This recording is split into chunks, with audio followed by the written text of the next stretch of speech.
मजहर अब्बास साहब हमारे साथ मौजूद हैं, सीनियर तजियाकार हैं। डॉक्टर तारिक फजल चौधरी साहब, सीनियर रहनुमा पाकिस्तान मुस्लिम लीग नवाज के। फरूक हबीब साहब, वजीर मुमलिकत इत्तलात और नशरियात तहरीक इंसाफ से हमारे साथ मौजूद होंगे।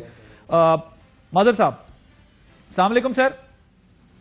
जी वालेकुम अस्सलाम। मजहर साहब, आप गुफ्तगू सुन रहे थे एतजाज साहब की, और शाहिद साहब ने भी कल मेरे शो में ये बात की है। उन्होंने कहा कि हो सकता है कि हम अगला leader of the house elect ही ना करें और फिर मामला जो है वो कोर्ट चला जाए और फिर कोर्ट फैसला कर लेगी, बना देगी इंटरम जो भी सेटअप बनाना होगा।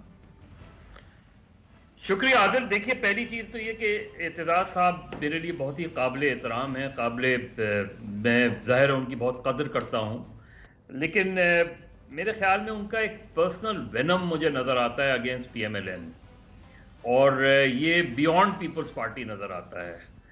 उसकी एक बड़ी सी सिंपल सी वजह मुझे नजर आती है, क्योंकि आप अगर देखेंगे 2009 तक तो PMLN और मियां नवाज शरीफ की गाड़ी ये खुद ड्राइव किया करते थे।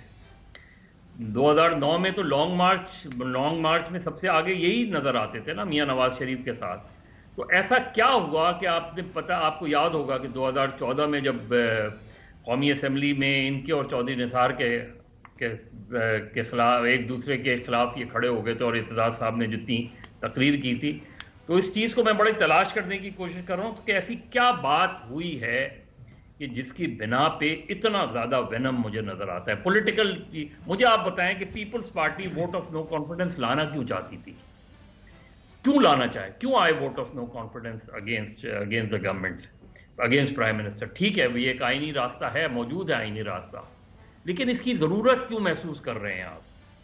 यानी जहां आपको पार्लियामेंट से बाहर सियासी तौर पे कामयाबियां मिल रही हों, आप बाई इलेक्शन, ज्यादातर बाई इलेक्शन जीत रहे हों, बल्दियाती इलेक्शन आपके खैबर पख्तूनख्वा में आपको एज हासिल हो, जो बहुत से लोग कहते हैं कि पंजाब में अगर बल्दियाती इलेक्शंस होते हैं तो उसमें नून लीग को खातिर खा कामयाबी मिल जाती है। एक ऐसे सिनेरियो में आप एक ऐसी एक्सरसाइज में क्यों जा रहे हैं जहां हुकूमत नॉर्मली शिकस्त नहीं खाती, और उस वक्त भी शिकस्त नहीं खाई जबकि एस्टैब्लिशमेंट, ऐवान सदर जो है वो साजिशों का गढ़ बना हुआ था, उसके बावजूद भी बेनजीर भुट्टो की गवर्नमेंट को वो डिसलॉज नहीं कर सके।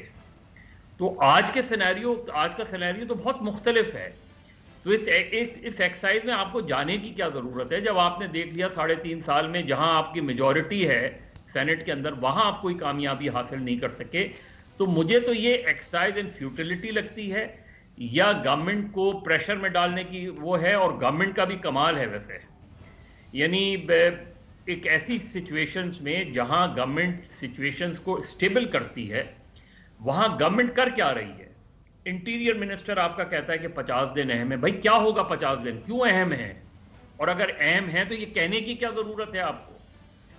वजीर आजम क्यों कहते हैं 3 महीने अहम है? उससे सिचुएशन क्या डेवलप होती है? उससे सिचुएशन ये डेवलप होती है कि गैर यकीनी सूरत हाल जन्म लेती है। ठीक है, लेकिन मधु साहब, इसका मतलब ये तो है ना, कुछ तो है जिसकी पर्दादारी है, और मामला दोनों तरफ से यही है कि एक तरफ एतमाद में एक्स्ट्रॉर्डिनरी इजाफा दिखाई दे रहा है, दूसरी तरफ प्रेशर है, प्रेशर फील किया जा रहा है। आप और हम उस दिन 2 रोज कबल एक शो में थे, जब भी हम ये बात कर रहे थे रात को, आपने देखा अगले दिन फिर वही हुआ। जिस वक्त आप और हम इस पर बात कर रहे थे कि ये जो अवार्ड सेरेमनी की गई है वज़रा की, उसके बाद अगले दिन हमें पता था पार्टी भी लड़ेगी, गवर्नमेंट में भी इख्तिलाफ होगा, और वजीरों ने खुलेआम जो है वो अपने तहफुजात का इजहार किया, और अब वजाहतें दी जा रही। जी आदिल, देखिए 2013 में इमरान खान साहब ने एक गलती की थी, जो मैंने, क्योंकि मेरी काफी पिछले 3-3.5 साल में तो उनसे मुलाकात नहीं हुई मेरी, लेकिन उससे पहले जब हुआ था तो उन्होंने कहा था 2013 में मुझसे बड़ी बुनियादी गलती हुई थी, और वो ये हुई थी कि मैंने जनरल इलेक्शन से पहले पार्टी इलेक्शंस करा दिए थे। अच्छा, आज अगर आप देखें खैबर पख्तूनख्वा में एक बल्दियाती इलेक्शन का एक फेज ही में तो आपको डिसअपॉइंटमेंट हुआ ना, और सेटबैक हुआ। आपने पूरे मुल्क की तंजीम तहलील कर दी, ये सोचे बगैर कि अब बल्दियाती इलेक्शन पंजाब में होने जा रहे हैं, आपकी तंजीमें तहलील हैं। राइट, मगर मदर साहब, वो ही बात हम उस दिन, यही बात हो रही थी ना कि वही गलती की जो 13 के इलेक्शन से पहले आपने अपनी पार्टी के इंट्रा पार्टी इलेक्शन करा दिए, फिर वो सारी एपिसोड। अब देखें, और हमेशा आप भी जानते हैं, हुकूमतें तब गलती करना शुरू करती हैं जब उन्हें लगता है कि कुछ चीजें हमारे हाथ से निकल रही हैं।